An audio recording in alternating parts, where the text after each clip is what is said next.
دیکھیں اللہ امتحان لیتا ہے اور بڑا کڑا امتحان لیتا ہے بعض کا، اور اپنے پیاروں سے زیادہ بڑا امتحان لیتا ہے۔ لوگ سمجھتے ہیں کہ فلاں کے پاس بڑا مال دولت ہے، شاید اللہ اس سے راضی ہے، نہیں، اللہ پیاروں کو آزماتا ہے، آزمائش بھی پیاروں کو دیتا ہے۔ حضرت موسیٰ علیہ السلام کے ساتھ آپ کی زوجہ تھیں اور آپ نے وہ رستہ اختیار کیا اپنے ملک واپس آنے کے لیے جو غیر معروف تھا، کیونکہ جو معروف رستہ تھا وہاں پر خطرہ تھا شام کے بادشاہوں کی طرف سے، تو رستہ بھٹک گئے اور رات ہو گئی اور سردیوں کا موسم تھا، اور مفسرین نے لکھا کہ آپ کی جو زوجہ تھیں ان کو وہ حاملہ تھیں اور وہ تکلیف میں مبتلا تھیں۔ اب شدید سردی ہے اور اندھیرا بھی ہے، سمجھ نہیں آتی کہاں جایا جائے، اور بیوی بھی تکلیف میں مبتلا ہے، ہر امید ختم ہوگی، اکیلے ہیں، بالکل اکیلے، اور آپ نے کوشش کی چلو آگ جلاتے ہیں کہ تھوڑی گرمی ہو، ٹھٹر رہے ہیں سردی سے، تو آگ جلانے کی کوشش کی تو آگ ہی نہیں جل رہی، بار بار کوشش کریں آگ نہیں جل رہی۔ اب ایسے مقام پر بندہ ناشکری پر اتر ہی آتا ہے، وہ کہتا ہے یا اللہ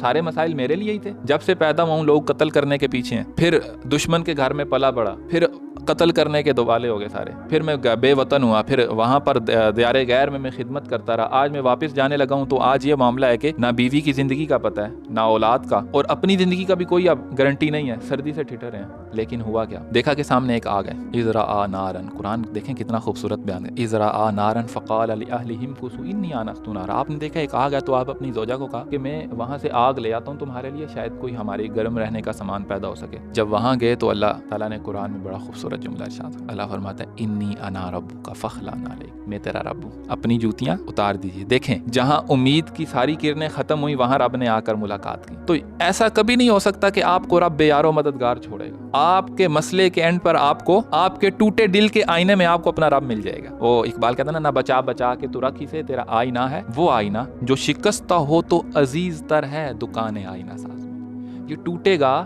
اس ٹوٹے دل کو جوڑنے پھر وہ کملی والا آئے گا، یہ توڑنے دیں، اس کو ٹوٹنے دیں، یہ آزمائش میں ٹوٹے گا، پھر یہ صحیح طریقے سے بنے گا، تو وہ جو دلوں کو جوڑنے والا مالک ہے وہ پھر اس میں سمائے گا۔ تو ناشکری نہیں کرنی چاہیے، اللہ تعالیٰ ہمیشہ وہاں سے مدد بھیجتا جہاں سے امید نہیں ہوتی۔ تو پھر کیا ہے؟ اللہ فرماتا ہے نا وَمَن يَتَّقِ اللَّهَ يَجْعَل لَّهُ مَخْرَجًا، تمہیں لگ رہا ہے نا کہ اب نجات نہیں ہے، تمہیں لگ رہا ہے نا کہ اب شفا نہیں ہے، اللہ رستہ پیدا فرمانے والا، جو اس کا تقوی اختیار کرے تو پھر اللہ رستہ پیدا فرماتا ہے۔ اور اگلی آیت سنیں وَيَرْزُقْهُ مِنْ حَيْثُ لَا يَحْتَسِبُ، پھر اللہ تعالیٰ اس کو بغیر حساب کتاب کے رزق بھی دیتا ہے، بغیر حساب کتاب کے تمہیں رزق دے گا۔ ہم لوگ سمجھتے ہیں رزق صرف کھانا پینا ہے، ایسا ہی ہے نا، لوگ جی رزق میں اضافہ ہو جانے سے مراد ہے کہ ہمارا مال بڑھ جائے، نہیں، رزق میں صرف کھانا پینا نہیں آتا، یاد رکھیں، رزق میں وہ شفا بھی آتی ہے جو آپ کی بیماری کو ختم کرے گی، رزق میں وہ دلی سکون بھی آتا ہے جو آپ کے دل کی تنگی کو ختم کرتا ہے، اور یقین مانیں رزق میں وہ صالح اور نیک بیوی بھی آتی ہے جو آپ کی بدبختی اور پریشانیوں کو ختم کرنے والی اور آپ کی آنکھوں کی ٹھنڈک ہوتی ہے۔ ہر پرابلم کا، ہر مسئلے کا حل رزق ہے، اور اللہ فرما رہا ہے وَيَرْزُقْهُ مِنْ حَيْثُ لَا يَحْتَسِبُ، وہ کریم مالک تمہیں ایسا رزق دے گا جس کا کوئی حساب کتاب ہی نہیں ہے، تم پریشان کیوں ہوتے ہو؟ تو اپنے معاملات کو،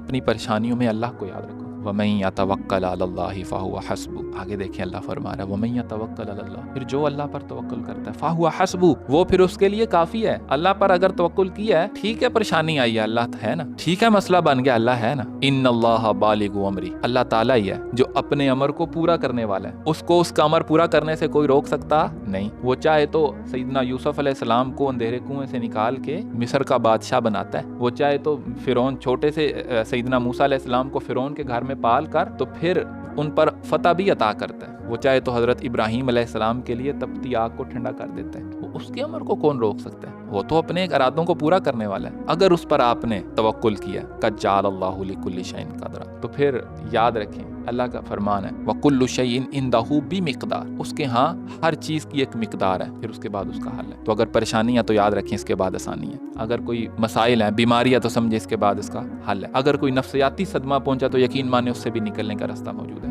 ہر چیز کا حل موجود ہے، ہر چیز کی اللہ کے ہاں ایک مقدار ہے، اور پھر اس کے بعد آسانی ہے۔